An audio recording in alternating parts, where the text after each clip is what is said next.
Okay, I'll just show you how to pair a mobile to the Bluetooth audio system in this 2017 Fiat ABARTH. So first of all, we have to make sure that Bluetooth is on like so.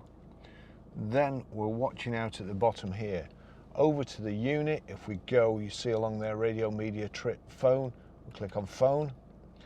It's searching for paired devices. That's because I've just deleted a phone. But anyway, it says there, go to settings to add.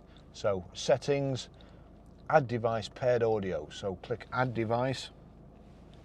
It's already come up here. Start pairing procedure on phone or Bluetooth device. So we'll click on the phone and it's showing me there.